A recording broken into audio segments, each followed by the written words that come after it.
Grāmatā ir rakstīts, ka nākamajās grāmatās būs aprakstīta tēma, ko mēs vēl nezinām par savu ķermeni. Vai vari lūdzu mazliet pastāstīt par šo tēmu? Jā, mazliet varu.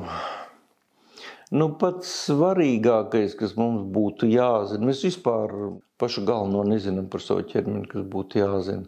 Kaut arī zinātne diezgan detalizēti ir izpētījusi cilvēka ķermeni, un šobrīd jāsaka, ārsti dara brīnumus. Brīnums ir kaut kas tāds, ko prot tikai retais, un ko vairums cilvēku nesaprot. Jā. Tātad tas ir apbrīnojami, ko reizēm spēj darīt ārsti. Bet tenī pašā laikā viņi arī ļoti daudz ko nespēja, tāpēc, ka pietrūkst zināšanu.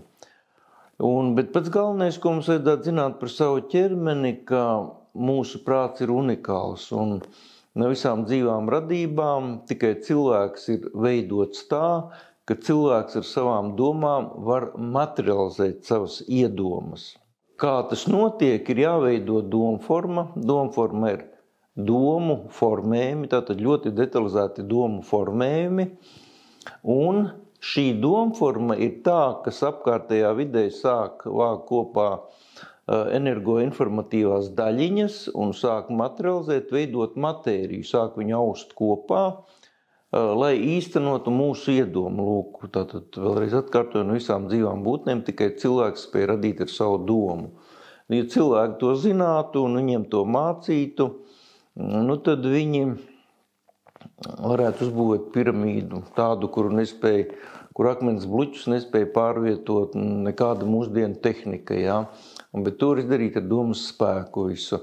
Par cik tas viss cilvēcei šobrīd ir noslēpts, tad arī paliek it kā nesaprotams, kā tās piramīdas varēja uzbūvēt.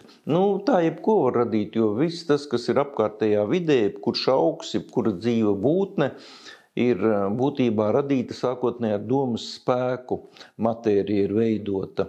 Tad vēl ir svarīgi saprast mūsu telepātu spējas, ka mēs varam iztikt bez telefoniem, bez televizoriem.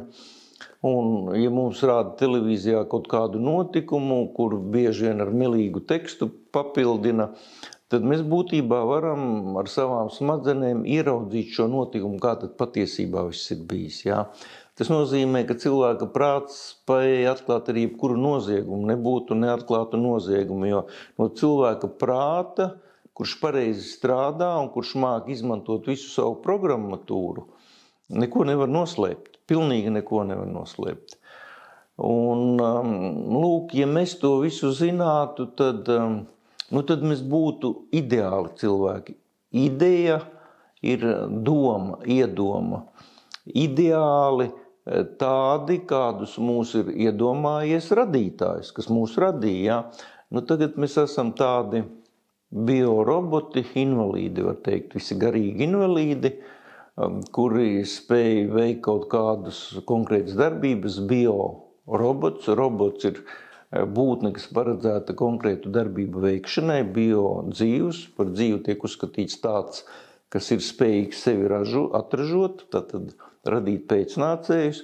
Būtībā mēs tagad esam bioroboti, kurus programmē citi bioroboti, negodīgi bioroboti, un mēs esam viņiem vajadzīgi tikai noteikti darbību veikšanai, kā vergi vēl var teikt. Jā.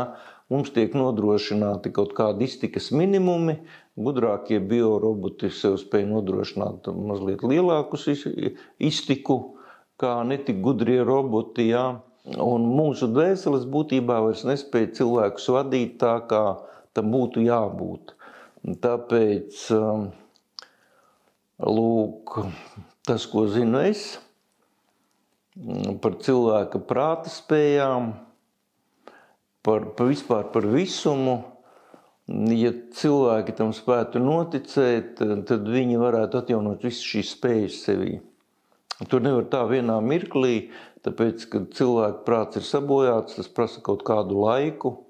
Piekļuve ziņām, kā to izdarīt, var ātri atjaunot, bet tālāk ir darbs ar sevi. Tas nozīmē mainīt programmatūru.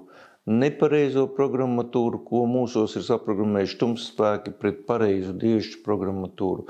Un tad mēs kļūsim par tādām atkal tīri dievišķām būtnēm, bet tad ir nopietni jāmācās pareizās mācības, nevis tie murgi lielā apmērā, ko šobrīd māca mūsu skolās un augstskolās.